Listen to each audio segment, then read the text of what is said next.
Olá pessoal, aqui é o professor André, dando continuidade ao nosso curso de filosofia.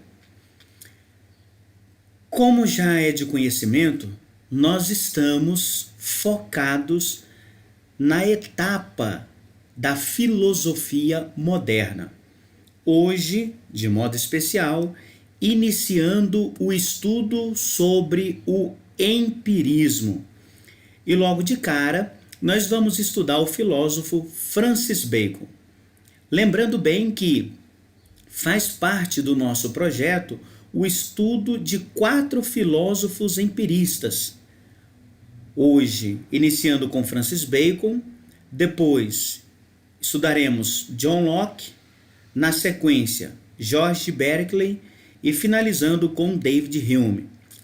Vale lembrar, galera, que cada um, ao seu modo, esses filósofos da tradição inglesa contribuíram para o desenvolvimento dessa grande corrente chamada empirismo, a qual afirma que o conhecimento, a fonte do conhecimento, é justamente a experiência filtrada pelos sentidos: tato, olfato, visão, audição, paladar.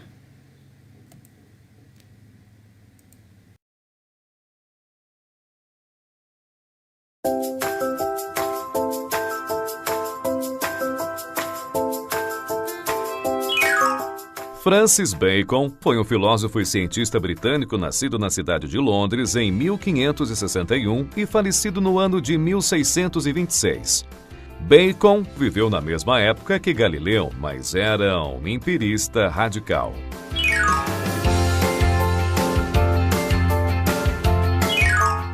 O empirismo afirma que a natureza só pode ser compreendida através do estudo direto e objetivo. Explicações baseadas em fé, tradição ou autoridades filosóficas só atrapalham o esforço para entendermos como o mundo realmente funciona.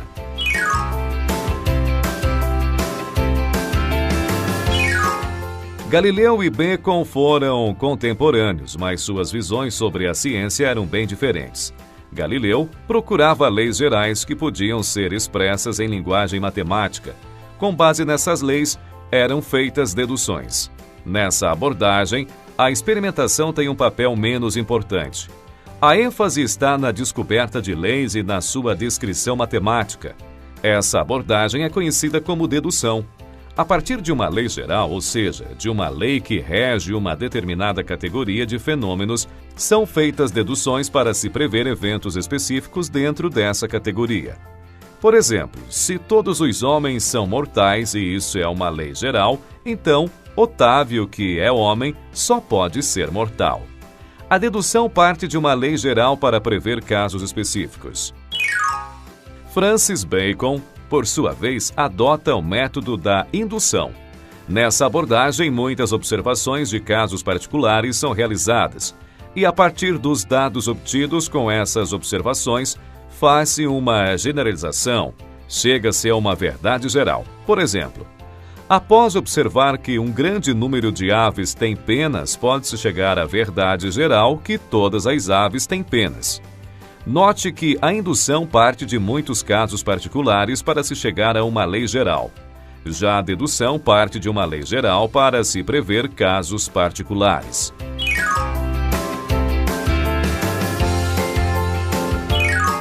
Segundo Bacon, a ciência não deve se basear em hipóteses, teorias, matemática ou deduções.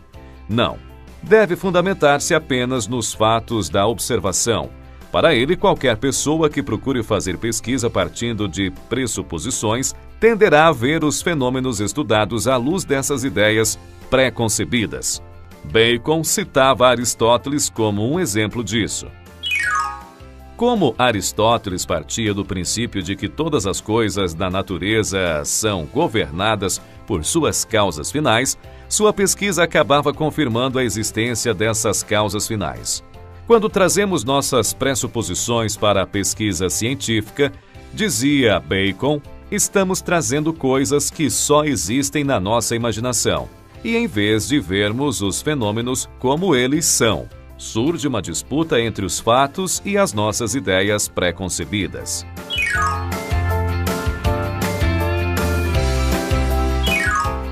Bacon desconfia do racionalismo porque ele enfatiza demais as palavras e desconfia da matemática por ela enfatizar símbolos. Para ele, palavras e símbolos são apenas representações da matéria e não a matéria em si. Confiar em palavras e símbolos seria como se apaixonar por uma imagem, uma ilustração. Para ele, só a observação e o registro direto dos fenômenos podem ser confiáveis. Nenhuma autoridade, nenhuma teoria, nenhuma fórmula matemática, nenhuma crença pode substituir a observação empírica como base segura para o conhecimento factual. Mais tarde, essa abordagem tornou-se conhecida como positivismo.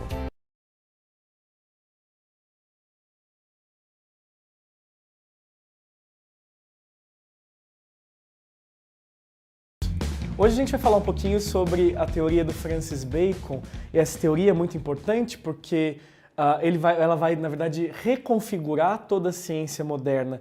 Esse processo de construção da ciência moderna, que é muito próxima de como a gente faz a ciência hoje em dia, vem, na verdade, do Francis Bacon, das ideias dele, do método dele, que é um método chamado de empírico indutivo.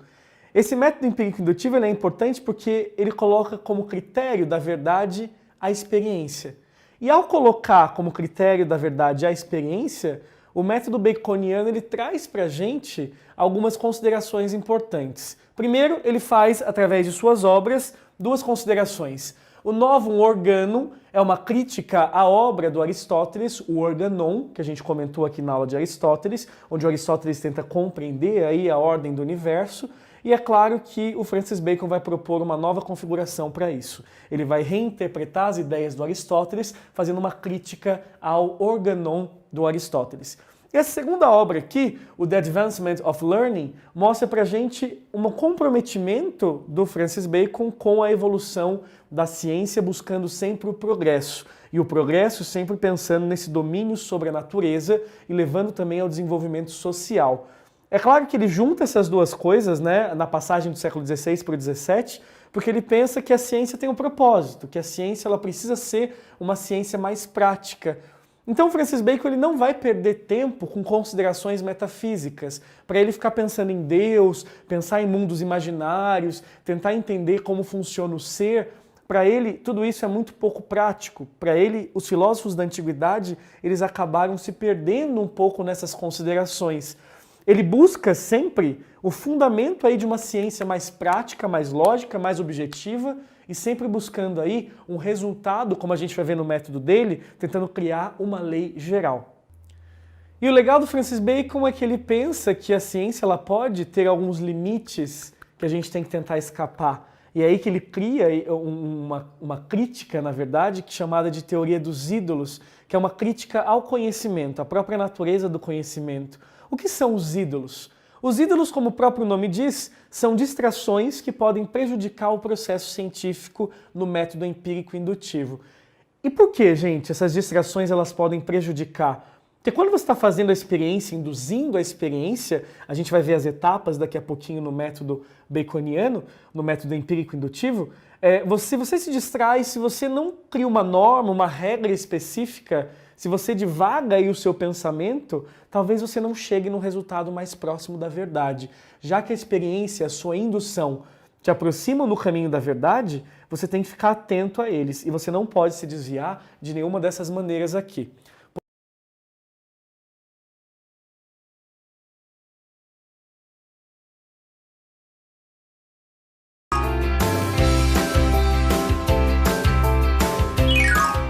Bacon resumiu em seus famosos 4 ídolos as 4 principais fontes de erro que podem contaminar a pesquisa científica: ídolos da caverna, ídolos da tribo, ídolos do foro e ídolos do teatro. Esses ídolos são, na verdade, preconceitos e bloqueios mentais que podem comprometer a objetividade do pesquisador. Os ídolos da caverna são dificuldades provenientes das limitações intelectuais da própria pessoa, bem como de sua educação, experiências e sentimentos. Qualquer um desses fatores pode perturbar a forma como a pessoa percebe e compreende o mundo. Por exemplo, um prato com um suculento bife será percebido de formas diferentes se for visto por um vegetariano ou por uma pessoa cuja dieta não tem restrições em relação à carne. Os ídolos da tribo são tendências inerentes à natureza humana e não limitações ou preferências individuais. A tribo é o equivalente à humanidade. Todo ser humano tem a tendência natural para imaginar, desejar e supor certas coisas em relação ao mundo. Essas tendências são filtros próprios dos seres humanos, quer dizer, nossa experiência no mundo é sempre distorcida por esses filtros. Então, os ídolos da tribo são limitações próprias da mentalidade humana, da forma humana de raciocinar. Os ídolos do foro são aqueles que resultam dos significados que damos às palavras e que influenciam nossa forma de pensar. Muito do nosso conhecimento sobre o mundo é adquirido através da palavra, seja a palavra escrita ou a palavra falada. E os significados dessas palavras influenciam a forma como entendemos o mundo. Por exemplo, se lermos sobre um mesmo tema em 3 fontes diferentes, em cada fonte obteremos uma compreensão um pouco diferente, ainda que as 3 comuniquem exatamente o mesmo conjunto de informações. A escolha das palavras influencia no entendimento. Os ídolos do teatro são limitações que resultam da crença cega em certos pontos de vista. Às vezes defendemos certas ideias cegamente, desconsiderando ou distorcendo qualquer informação que contrarie nossa convicção.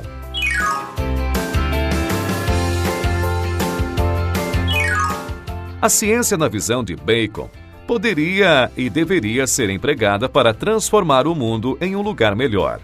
O conhecimento científico deveria ser utilizado para produzirmos tecnologias cada vez melhores, e o emprego dessa tecnologia melhoraria o mundo em que vivemos.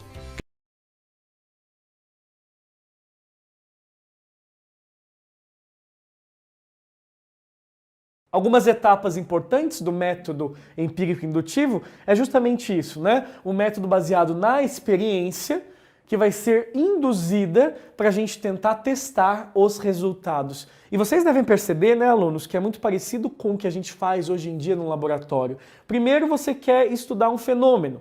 Esse fenômeno não acontece mais naturalmente, ele já aconteceu, mas você tenta induzi-lo em laboratório para tentar estudá-lo. Você não espera acontecer de novo. É justamente esse o objetivo da indução. Você induz uma experiência, você observa esta experiência, você analisa para ver se existe alguma regularidade que vai aparecer, algum resultado regular. Então, por exemplo, eu vou ver um fenômeno, sei lá, eu vou aplicar um remédio, testar um remédio novo num ratinho. Um calmante. E aí eu pego um rato, aplico e vejo o que acontece. O rato morre. Depois eu aplico de novo, o rato morre. Quer dizer, está tendo uma regularidade aí, o rato está morrendo, então talvez a dose esteja errada. Eu vou interpretar isso e vou tentar mudar a dose. Aplico no rato, não acontece nada. Aplico em outro, não acontece nada. Então a dose talvez esteja aí um pouco mais baixa do que o esperado. Eu vou fazendo isso até achar um resultado que me agrade, eu analiso esse resultado e aí sim eu lanço uma dose segura, generalizando, criando uma lei geral para aplicação daquilo que eu estou estudando no laboratório. Então assim, isso é muito legal na ideia do Francis Bacon. É uma forma segura da gente tentar compor o nosso conhecimento, chegando em leis gerais a partir da experiência, da observação e da análise. Então esses passos são importantes para a gente entender como o Francis Bacon ele fundamentou aí a nossa ciência moderna. E para a gente finalizar, tem 2 frases que eu gosto muito do Francis Bacon que ilustram muito bem o objetivo do conhecimento, né, nas ideias baconianas. Saber é poder. Esse conhecimento traz para a gente a possibilidade de intervir no nosso mundo de uma forma mais prática, modificando aí a nossa realidade, fazendo o que ele chama realmente de ciência. E qual é o objetivo dessa ciência toda? É um objetivo que hoje a gente pode, inclusive, tentar criticá-lo, mas que a gente ainda faz muito. A nossa ciência ela tenta contornar aí a natureza, dominando a natureza. O conhecimento deve ser obtido para gerar o controle sobre a natureza e garantir que o ser humano se perpetue, garantir que o ser humano domine essa natureza e que consiga viver melhor, né, através desses experimentos e das leis gerais que a filosofia acaba encontrando na teoria do Francis Bacon nesse momento. Ele é o, digamos assim, o gerador desse método empírico-indutivo, que, claro, né, faz parte aí da escola dos empiristas. Os empiristas vão aparecer principalmente na Inglaterra, e depois esse método ele vai se desenvolver, vai se espalhar pelo mundo e vai sofrer críticas também posteriores, né? Esse método não é perfeito. É isso que eu queria falar com vocês. Às vezes, quando a gente fala de um método que é muito interessante, como o método baconiano, né, mais prático, as pessoas tomam esse método como verdade. Mas existem filósofos, como por exemplo David Hume, que vão tentar criticar a ideia do Francis Bacon, e isso vai aprimorar ainda mais o nosso processo científico.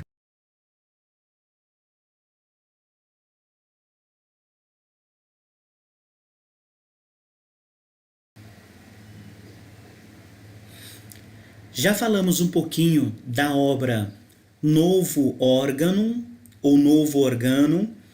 Já foi falado também da obra The Advancement of Learning. E agora nós vamos falar da obra Nova Atlântida. Essa obra, galera, na verdade, ela é uma crítica que Bacon faz a Platão.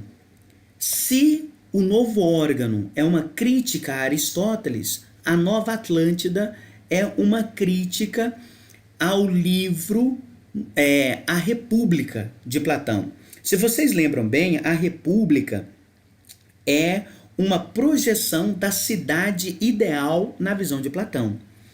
Então, Francis Bacon, para contrapor Platão na obra República, ele vai escrever a Nova Atlântida. Contudo, galera, Bacon, ele faz essa clara referência a essa visão platônica por outros motivos também.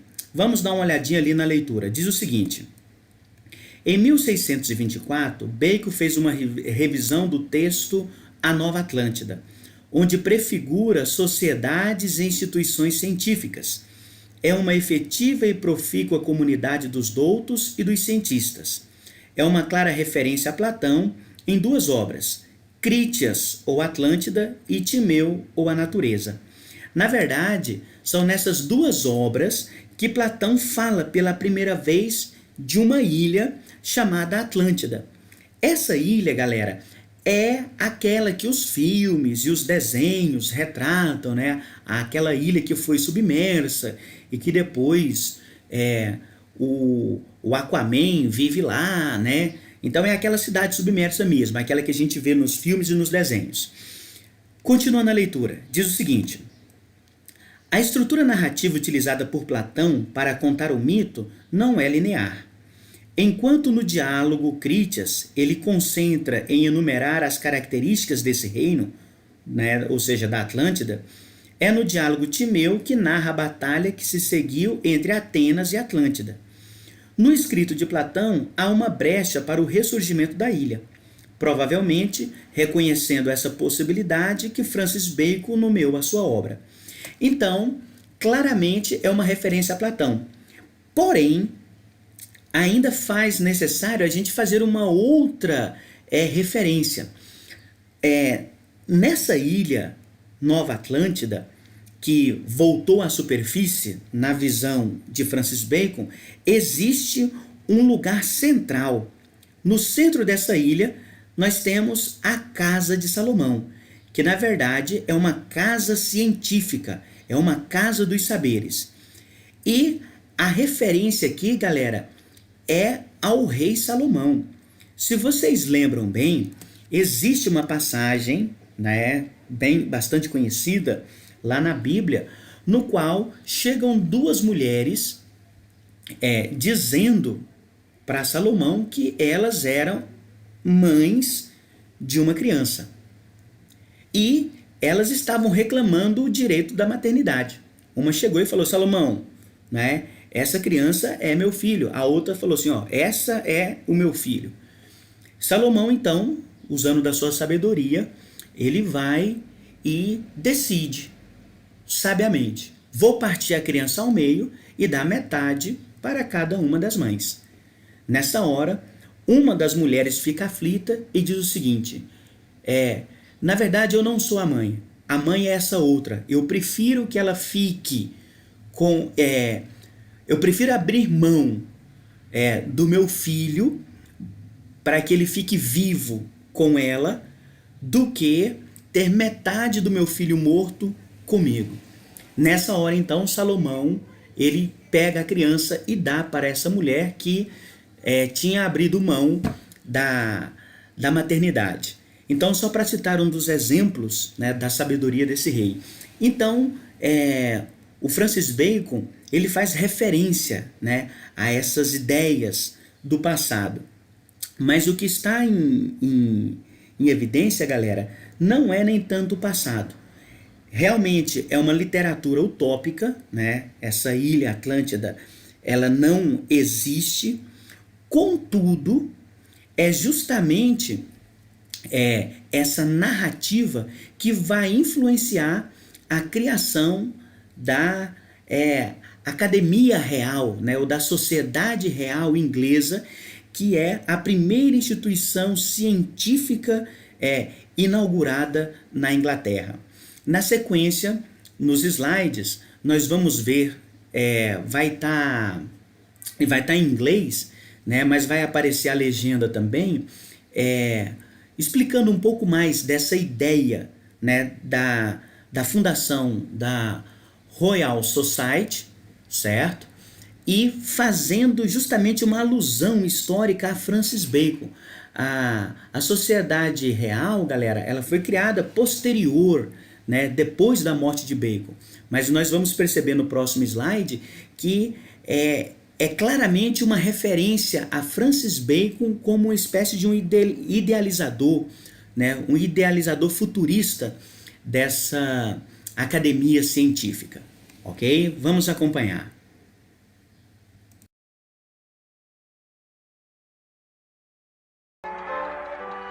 This was also the start of a new era of English scientific and mathematical research. For now, an organization could be formed for the promotion of the physico-mathematical experimental learning. The Royal Society was soon granted its Royal Charter, but to appreciate its significance and aims, we need to go back 60 years to the start of the century. Sir Francis Bacon and other intellectuals were greatly concerned by the state of learning at that time. They felt that it was being hindered by the traditional philosophies as taught by the universities. These philosophies were based on a system of logic expounded by Aristotle, by which assumptions are made, and from these assumptions, conclusions are drawn. Bacon argued that if the original assumptions were at fault, then the deductions must be unsatisfactory. However, the state of academic learning was such that long-held assumptions were not being questioned. Bacon instead proposed a radical plan of work, his Instauratio Magna, by which it would equip the scientist to pass, he said, beyond the confines of classical science. Thus, the ship in his frontispiece passed through the Pillars of Hercules into the uncharted regions ahead. The foundation of Bacon's plan is what he calls the natural history. This represents the facts of nature, from which the new science would be formed. Bacon outlined a program of scientific observation and experiment to obtain the basic incontestable facts upon which all else would depend. In his New Atlantis, written in 1626, Bacon envisaged a scientific college, Salomon's House. Here were laboratories and instruments, and observers and experimenters, and others to draw from this work and formulate nature's laws.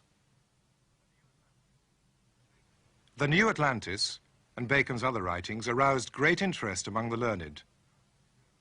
But could Salomon's House be realized?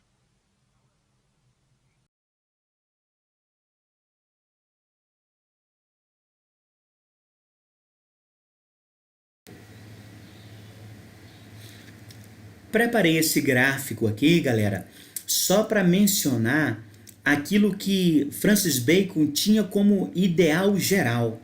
Ele tinha a ideia da Magna Instauratio, ou seja, a grande instauração.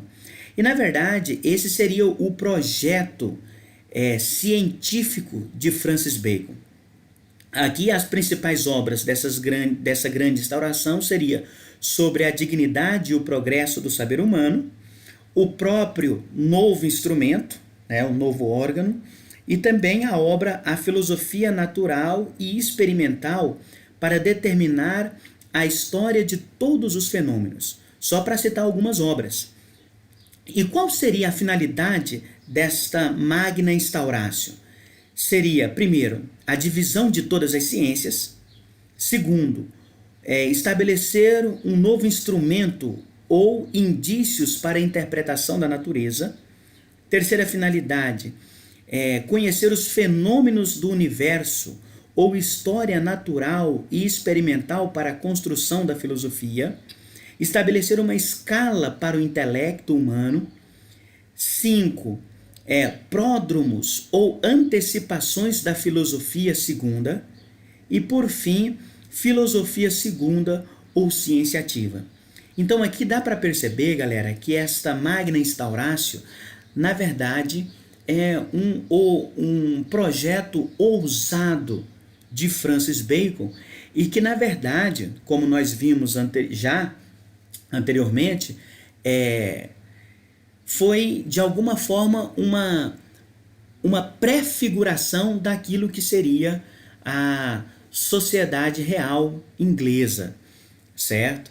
Então, aqui só para dizer que esse grande projeto, na verdade, de Francis Bacon, ele não foi finalizado, né? Obviamente dá para perceber essa magnitude desse projeto, mas que alguns filósofos ingleses, pensadores, cientistas ingleses vão tomar como uma espécie de agenda comunitária, né? De agenda social. Por isso, nós começamos exatamente falando do empirismo, né? Da tradição empirista inglesa, enfatizando o Francis Bacon como o precursor, né? O pai dessa vertente empirista. Talvez não seja o maior expoente, né? Nós vamos ver que é cedo para a gente falar que ele seja o maior expoente. Mas, sem dúvida, é o primeiro e o seu grande precursor, ok? Na sequência, nós vamos estudar alguns trechos, né, da fundação da sociedade real.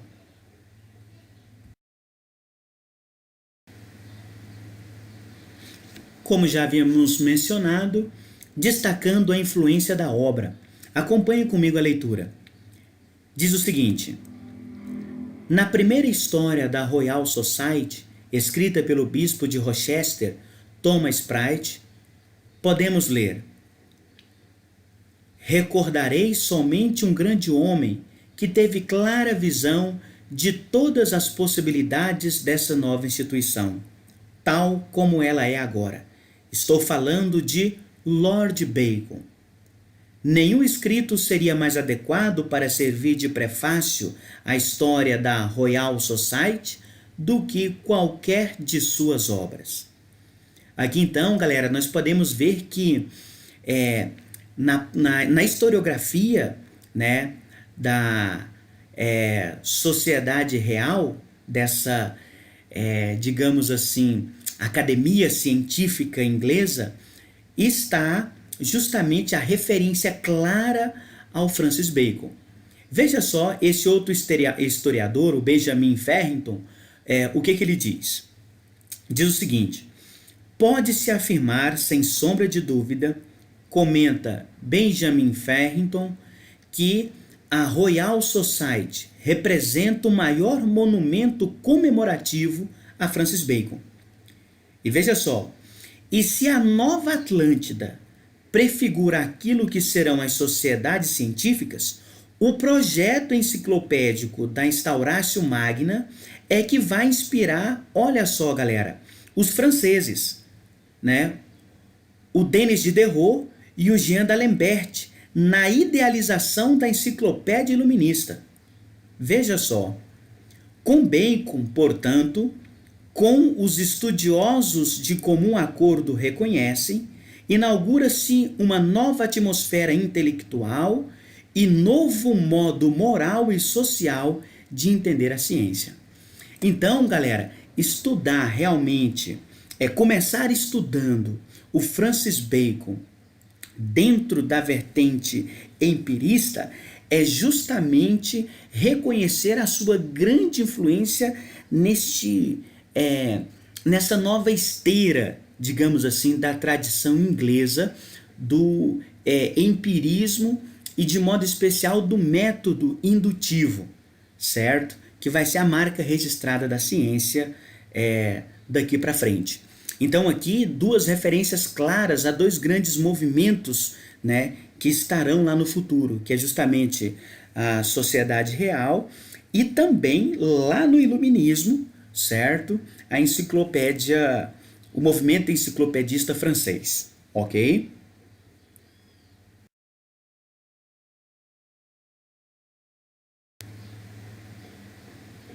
Aqui somente as referências dos vídeos que nós utilizamos na nossa apresentação. O primeiro foi Videoaulas Poliedro sobre Francis Bacon, do canal TV Poliedro. Depois, Francis Bacon, Empirismo Radical e os 4 Ídolos, período renascentista, do canal Didactics. E por fim, Francis Bacon, Casa de Salomão, do canal Rafael Cunha.